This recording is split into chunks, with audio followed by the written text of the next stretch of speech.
morning, everyone. Good morning, friends and partners of European Union and European Union delegation to Singapore. I'm really very happy to see you here, and I'm grateful for the weather we are enjoying. It was not given. It's really a great honor to have with us Minister Iswaran for this Europe Day. Well-known friend of Europe. We are really happy to have you here, Minister. And to have all the ambassadors of European Union member states with us, and our good friend, Ambassador of Ukraine, Kateryna Zelenko. As you all know, Europe Day is our annual occasion to celebrate unity and peace. We celebrate what Foreign Minister of France at the time, in 1950, Robert Schuman, made, the famous Schuman Declaration. Today we are basically 72 years old, but very dynamic, I'd say. But indeed this year is a very special year because we have war on our soil. So we demonstrate also throughout the day our solidarity with Ukraine. Trees are a very special symbol because they symbolize green recovery, fight against climate change, but also hope for peace and for sustainability. So I'm happy we can do it in team spirit and Team Europe Singapore spirit together. I would like to thank National Parks for making it happen. It would really not be possible without you, with all your help, all your support. And we are in a very special place because this dairy park Natra Farm is where really carbon is getting sunk. It's really a very tangible place where we observe the fight against climate change, in which we are together with Singapore. And the last thing I want to say before giving the floor to our guest is to welcome also all the young people that are here with us today.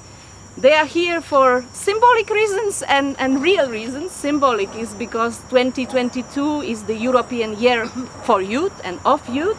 And I'm happy to have so many young people from Europe and Singapore here with us. I greet especially the Singapore Youth Climate Organization and everyone else. And as I say, real, because anything we do both for climate and for any other global challenge, starting with peace, is with you and for you, young people. So without further ado, I give the floor to Minister Iswaran. Thank you. Ambassador Iwona and Excellencies, ambassadors from all the European member states. Ladies and gentlemen, a real pleasure to join all of you this morning to commemorate Europe Day. I think, as we know, Europe and Singapore, we have very close ties. And these are ties that have been nurtured over the decades, and we continue to invest in that relationship. So I think it's quite fitting that we are now commemorating Europe Day through this tree planting activity along with young people, because it brings together two very important aspects. One is our shared commitment towards climate action, and secondly, about ensuring a brighter future for the next and future generations. So I wanted to share with you that tree planting is actually an integral part of Singapore's culture. Our first founding Prime Minister, Mr. Lee Kuan Yew, was a big advocate of planting trees. So we've been doing this for decades, and in fact my colleagues from NParks will tell us that I think we celebrated the 50th anniversary last year in November. So that in itself was a major milestone for us, and we've embarked on a 1 million trees campaign to plant 1 million trees in Singapore. We're a small island, but we intend to make sure that we continue to keep it, as Mr. Lee Kuan Yew called it, clean and green. And I'm delighted that so many young people are joining us for this very meaningful activity. It has significance from a climate point of view, but it's also had a broader significance in terms of our relationship. Just a few words. I think beyond this, of course, we have been building the ties between Europe and Singapore on many fronts. We have completed the free trade agreement, and we had the inaugural meeting of the Trade Committee, which I co-chair with EVP Dombrovskis. And I think it has been a productive process. We've seen growth there. We're also working on a digital partnership between Europe and Singapore, and we hope to see outcomes there.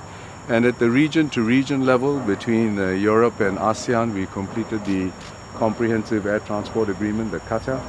I think that's going to, as aviation recovers from this pandemic era, I think we're going to see a significant surge in connectivity, especially air connectivity between our two regions. So it's an absolute pleasure to be here with all of you, to plant the trees, to take in nature, and most importantly, to celebrate our bilateral ties. Once again, congratulations on Europe Day. And I think the values it stands for, unity and peace, are universal and evergreen. Thank you. Thank you very much. Thank you very much, Minister.